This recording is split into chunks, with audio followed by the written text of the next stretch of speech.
Assalamualaikum warahmatullahi wabarakatuh. Bismillahirrahmanirrahim.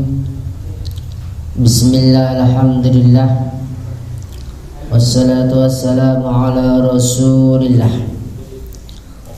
Allahumma salli wa sallim wa barik ala sayyidina wa maulana Muhammadin salata abdan qallat hilatuhu wa rasulullah wasilatuhu wa andalaha ya ilahi wa likulli karbin adid fafarrij anna ma nahnu bisirri. Bismillahirrahmanirrahim. Amma ba'd.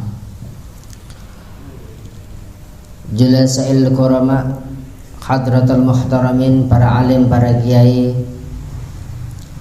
para ustadzah, para jamaah, asabakumullah. Alhamdulillahirabbil alamin. Di kesempatan yang berkah ini, marilah bersama kita ikrar mengucapkan kalimat tauhid, kalimat thayyibah. Tak lain adalah kalimat tahmid bihamdi Allah, bihamdillah, bihamdi tahmid, biqaulina alhamdulillahi rabbil alamin. Atas semua apa yang telah diberikan Allah kepada kita semua, sehingga di malam hari ini kita dapat bermuwajah bil wujuh, dapat bertemu kembali dalam kesempatan insyaallah, mudah-mudahan diberi berkah oleh Allah Subhanahu wa taala. Salawat maha salam semoga tercurah kepada junjungan kita Nabi Agung Muhammad sallallahu alaihi wasallam, dengan harapan semoga kita menjadi umat beliau yang benar-benar mahabbah, cinta kepada sunnah-sunnah beliau, cinta kepada teladan-teladan beliau, sehingga kita dapat mencontoh sebagian daripada teladan-teladan maupun amaliyah sunnah-sunnah dari baginda Rasulullah Muhammad sallallahu alaihi wasallam. Para jamaah rahimakumullah, marilah bersama kita teruskan kajian kita, kitab Riyadhus Shalihin, insyaallah hadis yang ke-14. Bismillahirrahmanirrahim. Qala al-muallif rahimallahu ta'ala wa nafa'ana bihi wa bi'ulumihi fid darain amin ya rabbal alamin. Kama qala syekhuna wa murabbi ruhina. Bismillahirrahmanirrahim. Wa an ibni Mas'ud radhiyallahu anhu qala dakhaltu 'ala an-nabi sallallahu alaihi wasallam wa huwa yu'aku fa qultu ya Rasulullah innaka tu'aku wa'kan syadida. Qala ajal inni u'aku kama yu'aku rajulani minkum. Bahwasanya sahabat Ibnu Mas'ud berkata, pada suatu hari beliau sowan atau datang ke rumah Rasulullah Muhammad sallallahu alaihi wasallam. Wa huwa yu'aku. Pada saat itu Rasulullah sedang mengalami panas yang amat sangat, sakit panas yang amat sangat. Faqultu ya Rasulullah, maka kemudian aku berkata, Ibnu Mas'ud berkata, innaka tu'aku akan syadida ya Rasulullah, engkau telah mengalami sakit panas yang amat luar biasa. Qala, kemudian Rasul berkata, ajal, benar. Inni u'aku kama yu'aku rajulani minkum. Aku sedang mengalami sakit panas seperti panasnya dua orang yang dikumpulkan jadi satu. Artinya apa? Rasul lagi mengalami meriang yang amat, panasnya luar biasa. Kemudian Ibnu Mas'ud berkata, faqultu dzalika anna laka ajraini. Berarti panjenengan mempunyai dua pahala. Qala, Rasul berkata lagi, ajal, benar. Artinya apa? Setiap musibah, setiap penyakit yang dialami oleh manusia, di situ ada sebuah pahala dari Allah Subhanahu wa ta'ala. Tatkala itu Ibnu Mas'ud berkata, apabila engkau wahai Rasulullah mengalami dua penyakit ini, artinya apa?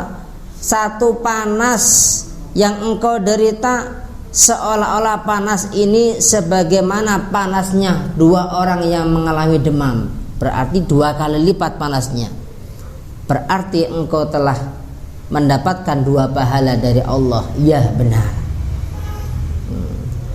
Ma mim muslimin, kemudian beliau berkata, ma mim muslimin yusibu ada syaukah fama fawqaha, dan tidak ada dari seorang muslim yang mengalami sebuah musibah maupun penyakit walaupun hanya berupa tertusuk duri, fama fawqaha, maupun melebihi daripada itu, illa kaffarallahu biha sayyiatihi, kecuali Allah akan menggugurkan kesalahan-kesalahan orang itu, dosa-dosa orang itu, wa huttat anhu dunubuh, dan Allah akan menghapuskan, merontokkan dosa-dosa orang-orang yang telah diberi musibah oleh Allah.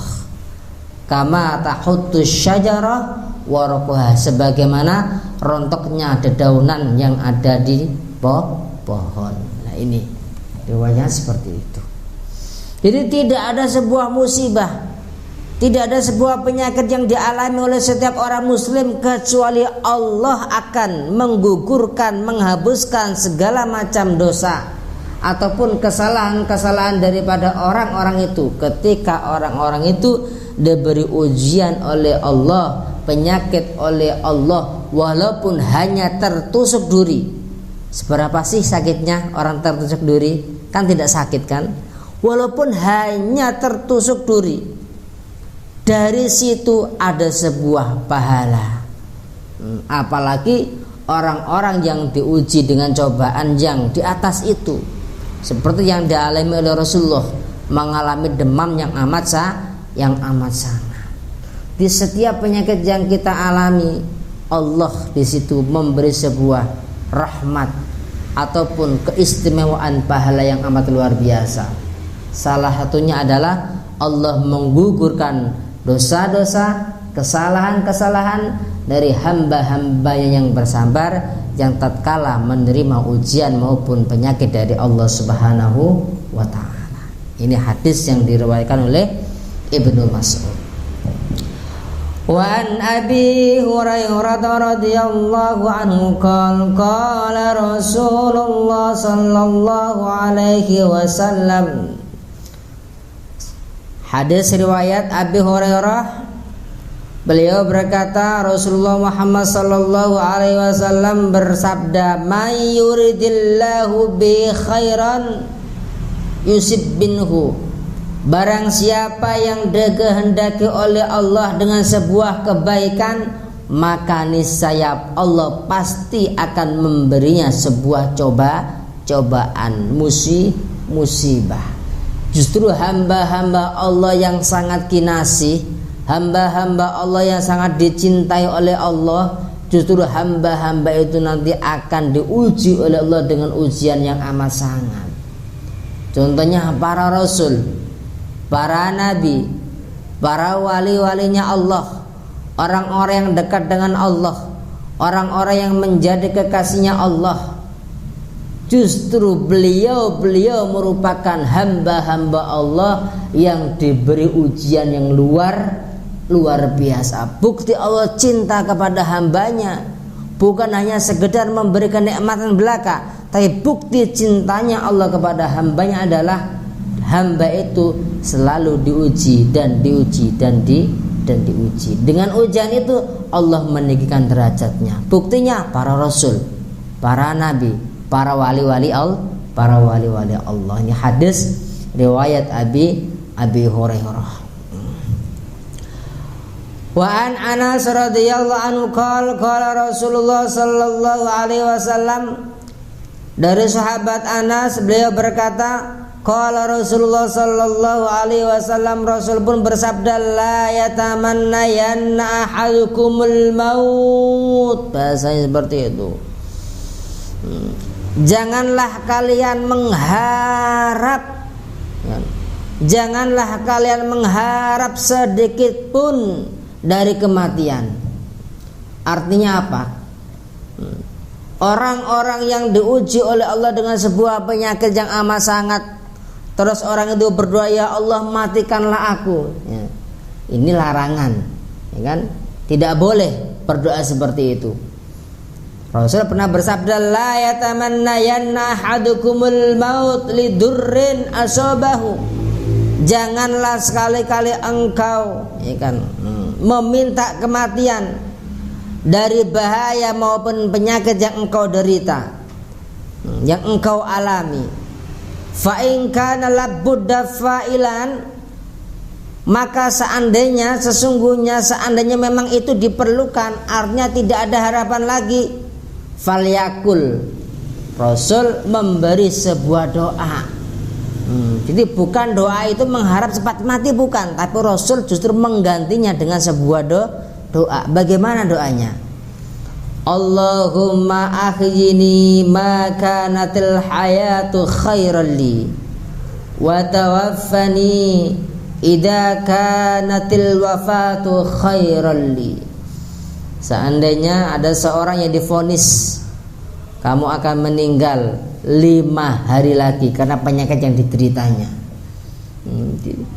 Ketika divonis seperti itu, janganlah engkau berharap kematian akan datang dalam dirimu, akan tapi berharaplah yang terbaik yang akan datang dari sisi Allah.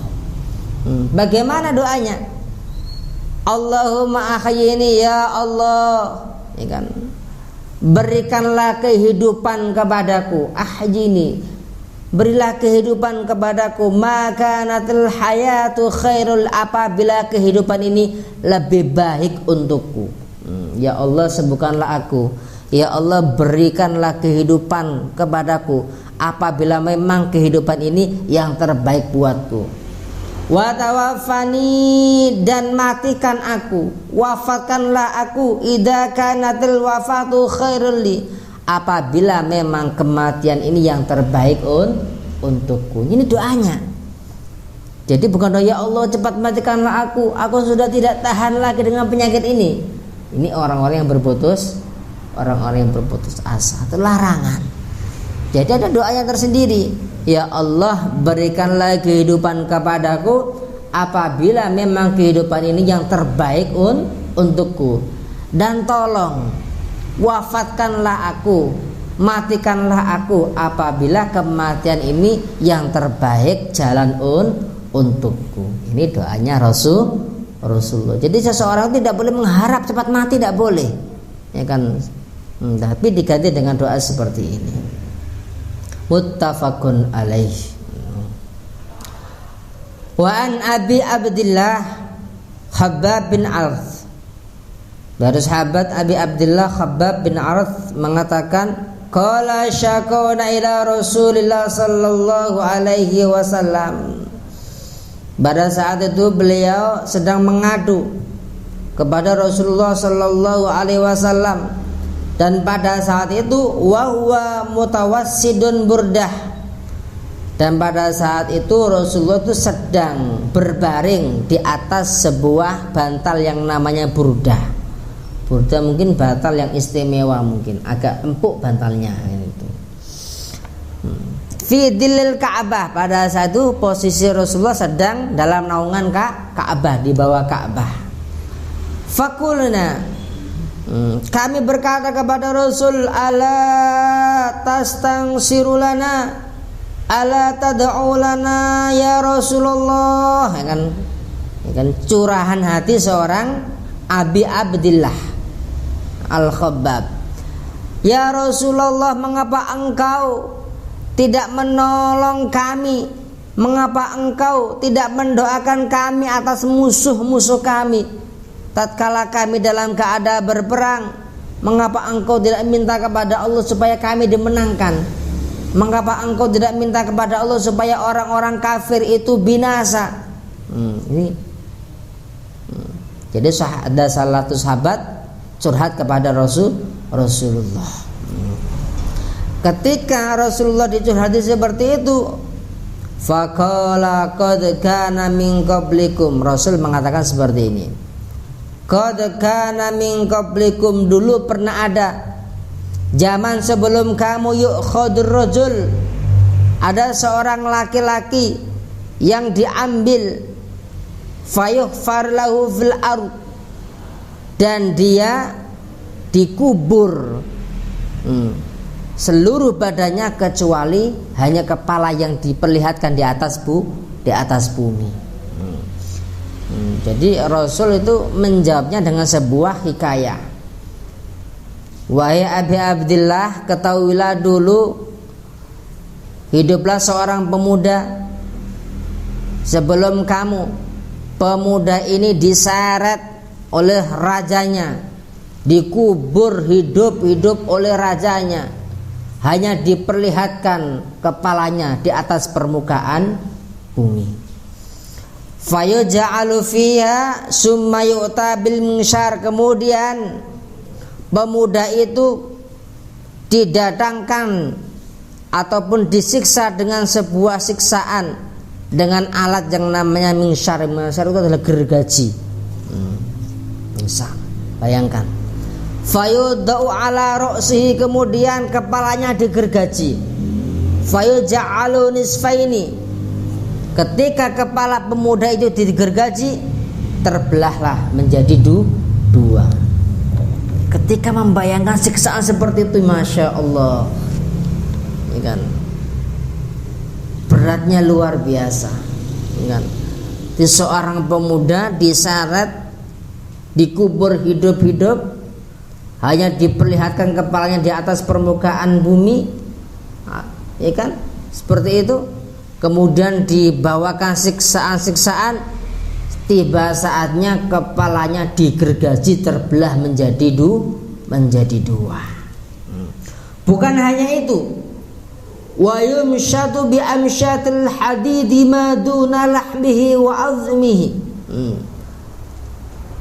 dan juga didatangkan sebuah siksaan di mana siksaan ini berupa alat seperti sisir yang terbuat dari besi, dan sisir ini diletakkan di dalam daging di atas tulang, di bawah daging di atas tulang, berarti di apa itulah istilahnya, kan, dimasukkan. Jadi dagingnya itu diiris pakai sebuah sisir yang terbuat dari besi. Jadi orang nyisir rambut tapi yang disisir itu daging. Siksaannya seperti itu. Ma yasudduhu dzalika an dinihi, itu semua tidak menjadikan dia itu kembali terhadap agama yang diikutinya. Artinya apa? Dia rela mengorbankan nyawanya demi mempertahankan keyakinannya kepada Allah Subhanahu wa ta'ala. Wallahi, demi Allah, la yutimannallahu hadzal amra, demi Allah pasti Allah akan menyempurnakan perkara ini, hatta yasirar raqibu min sana'at ila hadrat maut, sehingga ada seorang yang menaiki sebuah kendaraan dari tanah Son'a ila Hadramaut, ke tanah Hadramaut Yaman, la yakhafu illallah, dan dia tidak takut melainkan hanya kepada Allah. Wadibba, tidak takut terhadap serigala ataupun hewan buas, ala ghanamihi, atas bawaannya yang berupa apa itu namanya, kambing. Walakinnakum yasta'jiluna, dan tetapi kalian semua kok sampai tergesa-gesa seperti ini. Artinya apa? Jadi yang engkau alami tidak seberapa dibandingkan seorang pemuda yang mempertahankan keyakinannya, seorang pemuda yang rela dibelah dua kepalanya, seorang pemuda yang rela diiris-iris dagingnya demi mempertahankan keyakinan. Wah, engkau perang segitu aja hampir kalah kok sampai seperti ini ya.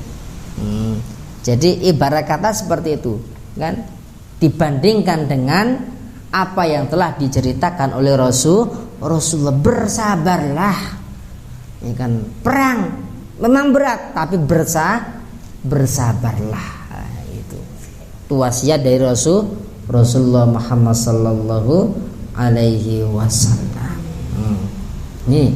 Ini salah satu hadis di mana Rasulullah itu memberi sebuah pelajaran yang amat luar biasa terhadap para sahabatnya agar bersabar. Wa qala an-nabiy sallallahu alaihi wasallam inna idhamal jazaa ma'a idhamil bala. Rasul berkata, sesungguhnya besar-besarnya pahala pembalasan dari Allah Subhanahu wa taala itu tergantung atas besarnya cobaan yang dialami oleh manusia. Inna idhamal jaza ma'a idhamil bala. Ini. Jadi sesuatu yang terjadi pada diri kita, musibah apapun yang terjadi dalam diri kita yang kita alami, itu semuanya pasti ya kan, digantikan oleh Allah dengan sebuah pahala yang lebih besar, dengan catatan apa? Sabar. Dengan catatan harus bersabar. Wa innallaha ta'ala, dan sesungguhnya Allah Ta'ala idza habba qauman, ketika mencintai sebuah kaum ataupun kelompok, ibtalahum, maka kecintaannya Allah, bentuk kecintaan Allah terhadap orang, terhadap seorang hamba, terhadap sebuah golongan, bentuk kecintaannya adalah ibtalahum, Allah memberikan sebuah musibah ataupun cobaan, ujian dari Allah. Oleh karenanya faman radiya, dan barang siapa ridho atas cobaan Allah, falahur ridho, maka dia memperoleh ridho dari Allah. Wa man sakhita, dan barang siapa tidak rela atas cobaan Allah, marah atas cobaan Allah, tidak menerima atas cobaan dari Allah, falau sukhtu, maka dia juga memperoleh murkanya Allah. Na'udzubillahi min dzalik. Ini. Maka kita sebagai manusia biasa, kalau tidak iman kita itu dikedepankan atau ditebalkan, niscaya yang kita alami yang tidak sesuai dengan hati, kita pasti menyalahkan siapa? Allah. Ya Allah, tidak adil. Mengapa dia selalu enak, aku tidak selalu enak? Seperti itu ya. Justru cobaan itu adalah bentuk kecintaan Allah terhadap hambanya. Nah, ini yang perlu kita pikirkan bersama dan kita laksanakan bersama. Mencoba untuk berusaha menerima apapun yang terjadi dalam kehidupan yang kita laksanakan di dunia. Nah, ini hadis yang ke-21. Wa an Anas radhiyallahu anhu qala kana ibnun li Abi Tulhah radhiyallahu anhu yashtaki fa kharaja Abu Tulhah. Dari sahabat Anas, beliau berkata bahwasanya Ibnu Tulhah itu mempunyai seorang putra. Ini ceritanya. Ibnu Anas menceritakan kisah Ibnu Tulhah. Kana ibnun li Abi Tulhah. Abi Tulhah itu mempunyai seorang putra yang dimana yashtaki, putranya itu sedang mengalami sakit parah. Ya, anak kecil lah ya. Fa kharaja Abu Tulhah. Kemudian Abu Tulhah itu pergi keluar rumah. Ketika Abu Tulhah ayahnya itu pergi keluar rumah, faqubidu as-sabiyu, anaknya dicabut nyawanya oleh Allah Artinya apa? Meninggal dunia. Jadi Abu Thulhah belum mengetahui bahwa putranya sudah meninggal dunia, kan dia dalam keadaan keluar dari rumah. Falamma raja'a Abu Thulhah, ketika Abu Thulhah pulang, qala, dia berkata kepada siapa? Kepada istrinya, ma fa'ala ibni, anakmu yang sakit itu sedang apa? Tanya Abu Thulhah, padahal anaknya sudah meninggal dunia. Si istrinya pun menjawab, qalat Ummu Sulaim wa hiya Ummu Sabi. Ummu Sulaim adalah istri dari Abu Thulhah, ibu dari anak yang telah meninggal tadi. Wa askanu makana. Ya Allah. Bahasanya halus. Oh, dia sedang terbaring anteng. Wa askanu makana, dia sedang istirahat terbaring anteng, padahal meninggal dunia. Faqarrabat lahu al-asya, fata'asa, kemudian istrinya menyuguhkan makan malam kepada suaminya Abu Thulhah. Fata'asa, kemudian suaminya pun Abu Thulhah pun menyantapnya dengan lahap karena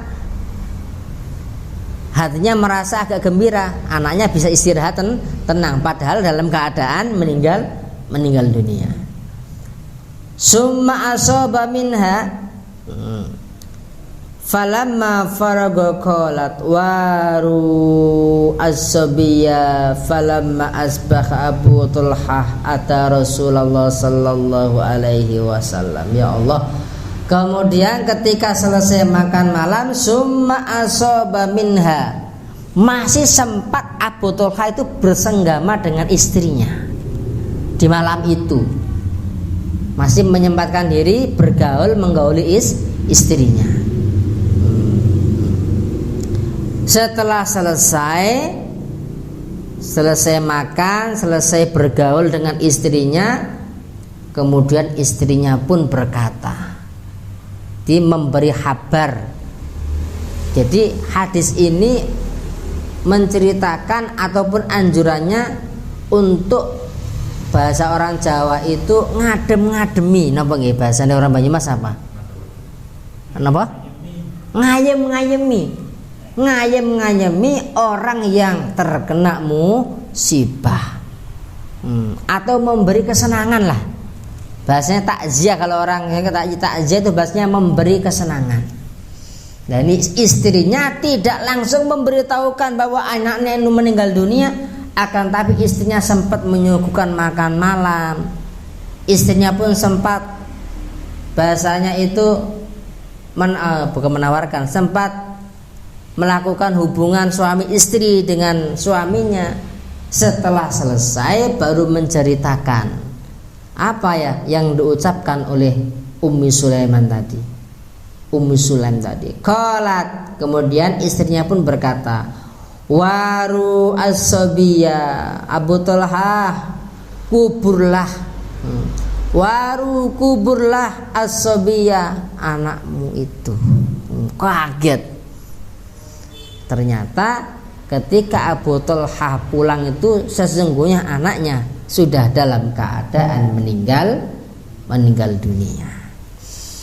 Falamma asbaha, maka kemudian ketika Abu Thulhah itu tahu anaknya meninggal dunia, pagi-pagi sekali Abu Thulhah atau Rasulullah, datang kepada Rasulullah sallallahu alaihi wasallam, fa'akhbaru, dan dia menceritakan apa yang dialaminya. Anak saya sakit, saya pergi, dalam bepergian ternyata anak saya meninggal, saya pulang ke rumah, istriku tidak langsung menceritakan apa yang terjadi, malah justru sempat memberi makan malam kepadaku, malah sempat melakukan hubungan suami istri. Semuanya itu diceritakan oleh Rasulullah. Faqala a'rastumul lail, qala na'am. Rasul pun berkata, apakah dia malam itu engkau melakukan hubungan suami istri? Ya. Qala na'am. Kemudian Rasul pun mendoakan, Allahumma barik lahuma. Mudah-mudahan engkau diberi berkah oleh Allah. Loh, lewat kesabaran pada saat makan malam masih sempat melakukan hubungan suami istri, ya kan? Padahal diuji oleh Allah dengan kematian seorang putra. Kemudian dari hubungan itu fawaladat gulaman, istrinya pun melahirkan lagi anak laki-laki. Singkat cerita seperti ini. Jadi hasil hubungan itu di malam itu Allah menggantinya dengan seorang putra lagi. Faqala li Abu Tulka ahmilhu hatta ta'tiya bihin nabiyya sallallahu alaihi wasallam.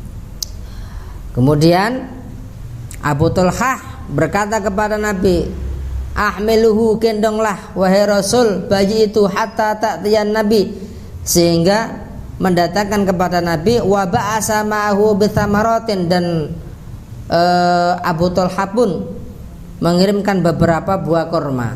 Faqala amahu syai'un, Nabi berkata, apakah engkau membawa sesuatu? Qala na'am tamaratun, aku membawa kurma. Fa akhadahan Nabi sallallahu alaihi wasallam, Nabi pun mengambilnya. Famadugha, dan Nabi mengunyah kurma itu. Kemudian kurma itu diletakkan di mulut bayi tadi yang baru dilahirkan dan ditekan di bawah langit-langit mulut. Kalau orang Jawa itu biasanya pakai madu, ya kan? Tapi kalau orang Arab tuh pakai kurma. Itu. Jadi ketika bayi sedang saat lahir, ya kan? Itu bahasanya kalau dalam ilmu kedokteran itu adalah imunisasi secara alami. Buah kekebalan tubuh. Jadi kurma dikunyah, kemudian yang lembut diambil, diletakkan ke mulut sang bayi, terus dipijat-pijat di atas rongga mulut yang bagian atas itu bagus. Ini yang dialami oleh Abu Tulha. Ya Allah, masih panjang ceritanya ini. Jadi kesabaran membuahkan sebuah pahala ataupun kemanisan yang amat luar biasa dari Allah Subhanahu wa taala. Hadis yang ke-22. Wa an Abi Hurairah radhiyallahu anhu anna Rasulullah sallallahu alaihi wasallam, dari Abi Hurairah radhiyallahu anhu bahwasanya Rasulullah sallallahu alaihi wasallam berkata, qala laisa syadid bisur'ah, tidak dikatakan orang yang kuat itu orang yang bisa mengalahkan orang lain dengan kekuatannya. Laisa syadid bisur'ah, tidak dikatakan hebat, tidak dikatakan jantan, tidak dikatakan maco, tidak dikatakan apa bahasanya itu, kuat. Orang-orang yang bisa mengalahkan orang lain dengan tenaganya. Akan tetapi innamasyadidul ladzi yamliku nafsah, yang dikatakan orang yang kuat adalah orang yang dapat mengendalikan hawa nafsunya indal ghadab, ketika dia pada saat marah. Loh, ini orang-orang yang bisa mencegah kemarahannya adalah orang-orang yang amat kuat, ya, yang dipandang dari segi agama Islam, bukan kuatnya tenaga. Kita misal mengalami posisi yang bisa menjadikan kita itu marah besar, kok tidak jadi marah, bisa menahan amarahnya, tidak jadi marah, itulah yang dikatakan orang yang sangat kuat. Kira-kira kita di hadapan hal seperti itu apa yang terjadi? Semua pecah mungkin ya. Sudah terbendung lagi amarahnya, ya kan? Justru orang-orang yang kuat adalah orang-orang yang dapat menahan diri dari sifat pemarah. Ghadab nggih, indal ghadab innamasyadid alladzi yamliku nafsah, yang bisa menahan atau menguasai nafsunya indal ghadab, ketika pada saat pada saat marah. Karena apa? Al-ghadab minasyaiton. Ghadab ini atau marah ini merupakan bentuk sebuah sifat yang amat disenangi oleh syaitan. Di orang marah itu apapun bisa, ya kan? Apapun bisa. Sesuatu yang belum pernah terbayangkan ketika marah bisa dilakukan kok. Yang asalnya orang itu omongannya lemah lembut ketika marah, luar apapun itu bentuknya, ya kan? Yang asalnya orang itu tidak berani memukul orang ketika marah, berani memukul orang. Bahkan sampai membunuh hanya gara-gara menuruti sifat amarahnya. Loh ini, maka jadikanlah diri kita orang yang kuat. Siapakah itu? Orang yang dapat menguasai nafsunya atau mengurung nafsunya ketika pada saat marah. Wa an Sulaiman bin Surat radhiyallahu anhu qala kuntu jalisan ma'an Nabi sallallahu alaihi wasallam.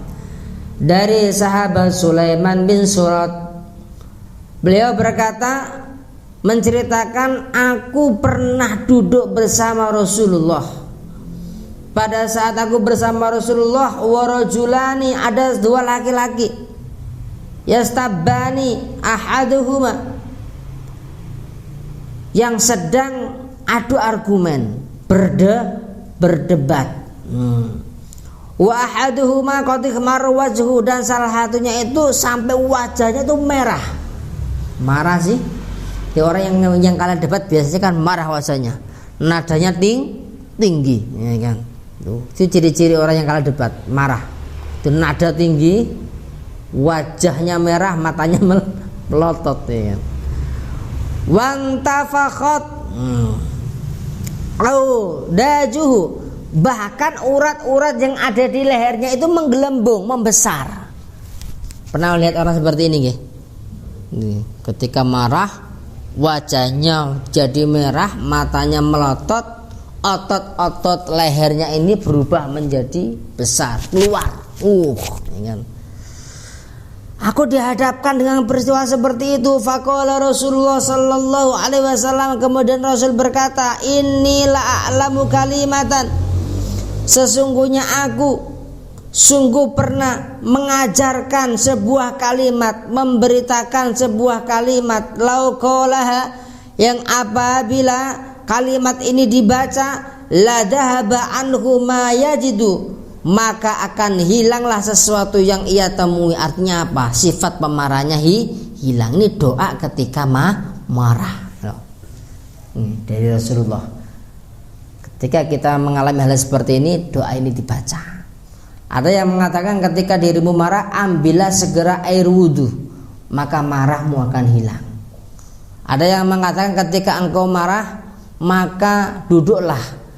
Ketika duduk kok masih marah, maka berbaringlah, ya kan? Itu. Ini doa khusus ketika seseorang itu marah. Faqalu, maka sahabat pun berkata lahu kepada Nabi sallallahu alaihi wasallam, innan nabiyya sallallahu alaihi wasallam qol ta'awwad billahi minasyaitonir rajim. Lau qala a'udzu billahi minasyaitonir rajim. Kalau marah maka ucapkanlah bacaan a'udzu billahi minasyaitonir rajim. Masih marah lagi, ulangi lagi, a'udzu billahi minasyaitonir rajim. Dan karena apa? Orang marah itu justru mengundang setan yang menari-nari di atasnya, di sekelilingnya. Ayo terus marahlah, semakin tinggi, muka semakin merah, mata semakin melotot, urat-urat yang ada di leher semakin keluar lah ini. Maka ucapkanlah bacaan a'udzubillahi minasyaitonir rajim. Nah, ini doa yang dari Rasulullah sallallahu alaihi wasallam. Ta'awud, bacalah ta'awud. Kalau bisa diiringi dengan berwudu. Nah, ini. Wa an Mu'ad bin Anas radhiyallahu anhu anna Nabiy sallallahu alaihi wasallam qol, bahwasanya Rasulullah Nabi Rasulullah sallallahu alaihi wasallam berkata, "Man kadama ghaidan," barang siapa yang bisa mengurung dirinya dari sifat ghadab atau menahan darinya dari marah-marah, fahuwa qadirun ala ayang fudahu, bahkan dia itu bisa untuk marah tapi menahan marahnya supaya tidak jadi marah. Apa? Ta'ahullah, maka Allah akan mengundang orang itu ala ru'usil khalaik, ya kan, bukan di atas, ala ru'us, di hadapan para makhluk-makhluk yaumal qiyamah, di hari kiamat. Jadi orang-orang yang bisa marah dan kuasa marah akan tapi tidak jadi, akibatnya karena dia itu menahan atau mengurung sifat amarahnya sehingga tidak jadi marah. Besok fi yaumil qiyamah, di hari akhir, Allah akan memperlihatkan orang ini di seluruh hadapan makhluk, di hadapan seluruh makhluk, hatta yukhayyirahu minal khuril ain, sehingga Allah menawarkan kepada orang itu untuk memilih bidadari yang dia kehendaki. Ya Allah, hanya menahan supaya tidak jadi marah. Jadilah muslim yang ramah dan janganlah jadikan dirimu muslim yang marah. Makanya benar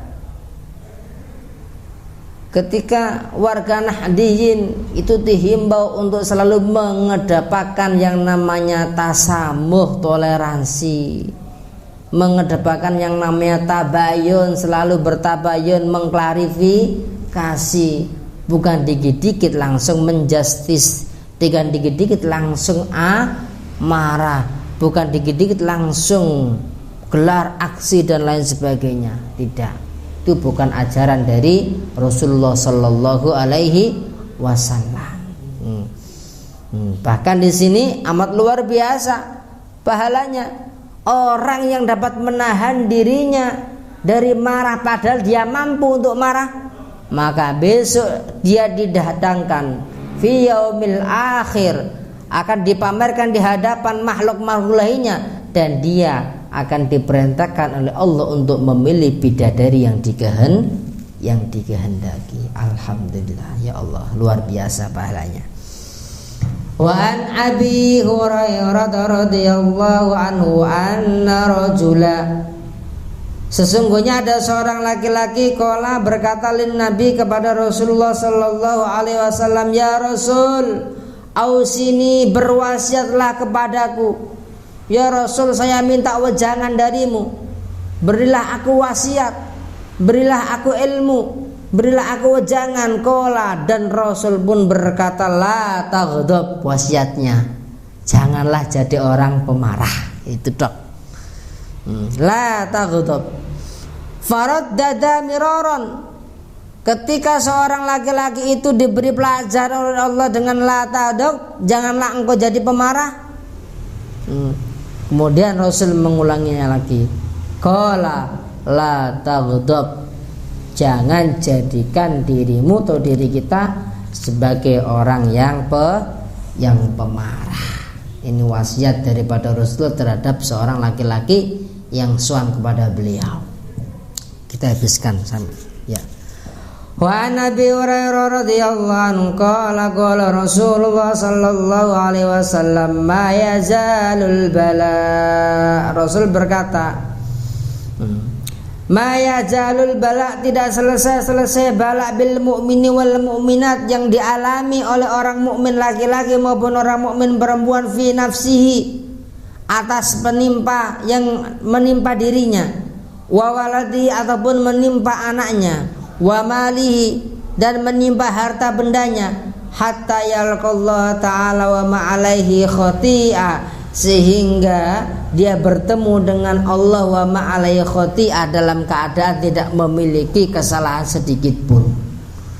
Jadi orang yang di dunia ini selalu diuji oleh Allah, penyakit, diuji anaknya, diuji hartanya, selalu diuji dan diuji. Besok ketika dia bertemu dengan Allah, tanpa membawa dosa sedikit pun. Apa? Sabar atas bertubi-tubinya cobaan yang dari Allah Subhanahu wa taala. Lah inilah. Jadi ada rahasia besar di mana Allah ketika memberi ujian maupun cobaan kepada hambanya. Bismillahirrahmanirrahim. Wa an Abi Ibrahim Abdullah bin Abi Aufa radhiyallahu anhuma anna Rasulullah sallallahu alaihi wasallam fi ba'di ayyami, sesungguhnya Rasulullah fi ba'di ayyamihi, di sebagian hari-harinya, allati laqiya fi al-adwa, beliau bertemu dengan musuh, wang tadoro, dan beliau menunggu hatta idza malati syams, sehingga matahari itu lingsir itu tepat berada di tengah lah itu. Qama fihim faqala ya ayuhan nas, kemudian Rasul berkata, wahai manusia, la yatamannal alika al adwi, janganlah di antara kalian itu berharap bertemu musuh. Jadi ketika kita bepergian misalnya, janganlah dalam hatimu mengharap nanti kalau bertemu begal gimana ya, nanti kalau bertemu dengan perampok gimana ya. Janganlah engkau mempunyai niatan seperti itu. La tatamannau liqa al adwi, jangan engkau berharap bertemu dengan musuh. Maksudnya seperti was'alullah al afiyah, mintalah kepada Allah keselamatan. Makanya ketika kita bepergian, hati jangan was-was, engkau kalau ada begal gimana, kalau ada penjahat gimana. Ketika kita bepergian, ucapkanlah Allahumma inna nas'aluka al-afiyah. Ngoten niku. Ya Allah, mudah-mudahan engkau selamatkan perjalanan ini. Seperti itu. Fa idza laqitumuhum, kok delalah di tengah perjalanan engkau bertemu musuh, fasbiru, maka bersabarlah, wa'lamu annal jannata tahta dilalis suyuf, sesungguhnya surga itu berada di bawah naungan-naungan pedang. Artinya apa? Perang. Ketika kita kok melawan diri meninggal dunia, orang yang meninggal dunia karena mempertahankan nyawanya, mempertahankan harta bendanya, ketika meninggal maka orang itu kategorinya mati dalam keadaan syahid. Maka jangan takut. Itu syahid akhir. Annal jannah tahta dhilal suyuf. Summa qala Nabi sallallahu alaihi wasallam, Allahumma ya Allah. Kemudian Nabi berkata, berdoa, Allahumma ya Allah munzilal kitab, wahai Allah yang menurunkan kitab, wa mujri as-sahab, wahai Allah zat yang memperjalankan awan atau mendung, wa hazimal ahzab, wahai zat yang memporak-porandakan beberapa musuh, ihjimhim, porak-porakanlah mereka, hancurkanlah mereka, wangsurna alaihim, dan tolonglah kami. Ini doa ketika kita ada suatu bahaya di tengah jalan. Manjur doa ini. Ketika kita ada begal jangan takut, baca doa ini. Allahumma munzilal kitab wa mujri as-sahab wa hazimal ahzab ihzimhum wangsurna alaihim. Insyaallah musuh-musuh itu akan berlarian. Ini doa ketika kita menemui mara bahaya di tengah perjalanan. Alhamdulillah, untuk kajian Riyadhus Shalihin bab sabar telah selesai. Insyaallah nanti akan diteruskan babus sidqi, bab tentang kejujuran. Sebelum saya akhiri, ada kajian sedikit. Ada beberapa pertanyaan yang masuk, saya akan coba untuk meluruskan jawaban dari pertanyaan yang masuk kemarin. Bismillahirrahmanirrahim. Deskripsi masalah. Assalamualaikum warahmatullahi wabarakatuh. Saya mau bertanya, apabila saat sholat tarawih imamnya membaca surat Al-Fatihah dan surat-suratannya sangat cepat, lalu rukuk si imam tersebut, sedangkan makmum belum selesai membaca Fatihah, apakah kita ikut rukuk atau menyelesaikan Fatihah terlebih dahulu? Bisa dipahami masalahnya ya. Bukan hanya sholat tarawih saja, tapi sholat harian. Ketika ada seorang makmum di mana makmum ini membaca Fatihahnya belum selesai, tapi si imam sudah rukuk, apa yang harus dilakukan oleh si makmum tersebut? Apakah harus menyempurnakan bacaan Fatihahnya ataukah langsung rukuk mengikuti imam? Rumusannya bismillahirrahmanirrahim. Ini di dalam kitab I'anatut Talibin. Saya bacakan, wa amma law asra al imam, adapun seandainya ada seorang imam yang cepat hakikatan, memang hakikinya dia cepat membaca Fatihah, bi allam yudrika ma'ahu, bi allam yudrik ma'ahu al ma'mumu zamanan yasa'u al-Fatihah lil mu'dilli. Gambarannya bagaimana? Gambarannya si makmumnya itu tidak sampai bisa mengikuti bacaannya, bahkan menyempurnakan bacaan Fatihah ayatnya pun itu tidak bisa. Padahal makmum ini cukup lancar membaca Fatihahnya. Apa yang harus dilakukan? Fa innahu yajibu 'alal ma'mum, maka wajib bagi makmum ayar ka'amal imam, wajib mengikuti rukuknya imam, wa yatrukaha, dan meninggalkan bacaan Fatihahnya. Karena apa? Litahammulil imami laha, karena bacaan Fatihah itu telah ditanggung si imam, walau fi jami'ir rakaat, walaupun itu di seluruh rakaat. Rakaat pertama ketinggalan, rakaat kedua ketinggalan, rakaat ketiga ketinggalan, bahkan rakaat terakhir pun bacaan Fatihahnya tidak secepat imam, sehingga dia itu tidak menyempurnakan bacaannya. Maka yang harus dilakukan bagaimana? Di rumusannya, si makmum itu wajib mengikuti bacaan rukuknya imam, bukan bacaan mengikuti rukuknya imam, meninggalkan menyempurnakan bacaan Fatihah, karena bacaan Fatihahnya itu telah ditanggung oleh si imam. Ini kalau makmum muwafiq atau makmum yang bisa menemui rakaatnya imam. Di Majmu' Syarah Muhadzab ada sebuah keterangan lagi. Ketika ada makmum masbuk bagaimana? Maka makmum tersebut itu memiliki tiga kewajiban, tiga kriteria atau tiga solusi. Bagaimana ketika ada seorang makmum yang datang, ya kan?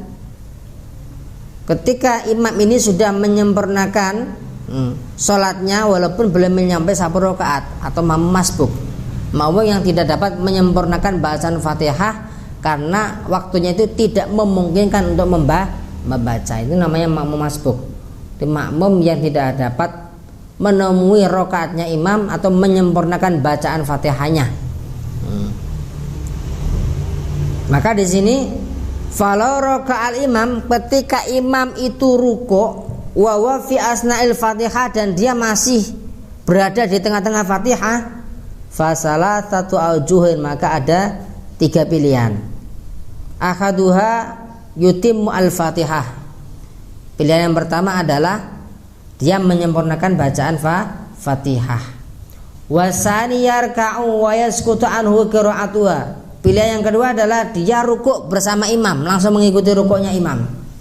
Seperti itu. Dan pilihan yang ketiga ini yang paling as-sah, wa al-asah, paling benar, maksudnya paling sah, itu adalah an-nawi dalam yakul syai'an min du'ail iftitah wa ta'awud raka'a wa saqata anhu baqiyatul Fatihah wa in qala syai'an min dalika lazimahu biqadrihi litaqsyirihi bitasyahul.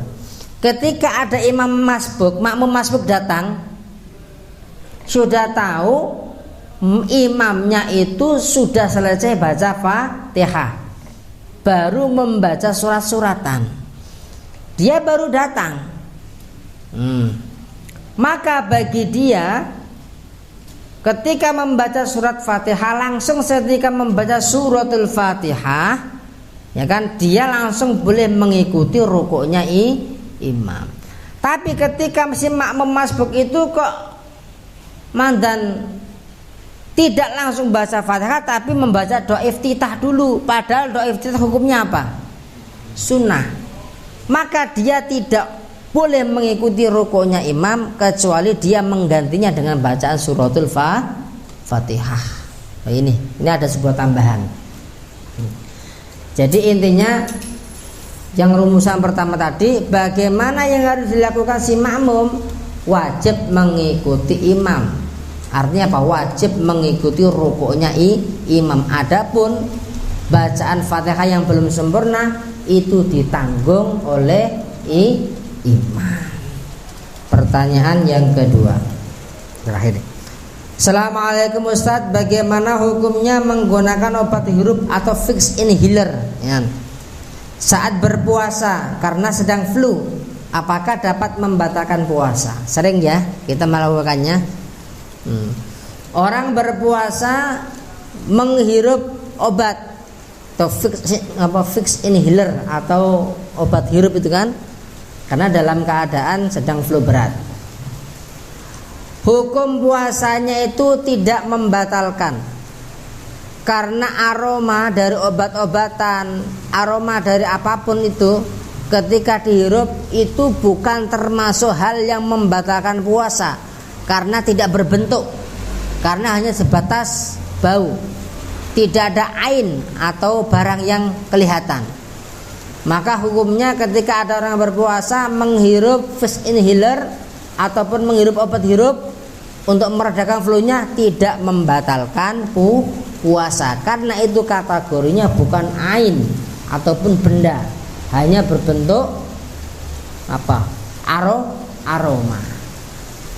Dan makruh hukumnya apabila tidak ada hajat. Kita sia-sia saja terus ada fixed inhaler kita buat seperti ini, itu makruh. Ketika memang tidak ada hajat. Ketika ada hajat, contoh tadi sedang flu, maka hukumnya tidak makruh. Jadi intinya tidak ada hukum keharaman yang dapat membatalkan puasanya seseorang ketika seseorang itu menghirup aroma baik obat maupun makanan. Ini diambil dari kitab Bughyatul Mustarsyidin Tanwirul Qulub. Bismillahirrahmanirrahim. La yadurru wusulur rih, tidak membahayakan atau tidak membatalkan puasa wusulur rih, ya kan? Wusulur rih itu adalah terletaknya ciuman, bisyumi kelawan mencium. Wa kadza minal fam, bahkan menciumnya lewat mulut itu tidak masalah, ya kan? Walaupun sampai ke dalam perut terasa itu tidak masalah, hanya berbentuk aroma semata. Dan makruh, wa makruhatu syummul riyahin lima yahallalu minhu syai'un illa lihajatin. Dan makruh ketika seseorang mencium aroma buah, aroma minyak wangi, aroma makanan, aroma obat, itu makruh ketika tidak ada hajat atau tidak ada hal yang dapat tidak ada hal yang menggerakkan kita untuk melakukan hal itu. Kalau sakit jelas boleh karena ada hajat. Kalau rokok bagaimana? Kan kita menghisap. Kan bukan memakannya, menghisapnya kan. Nah, kalau rokok hukumnya membatalkan puasa karena berbentuk.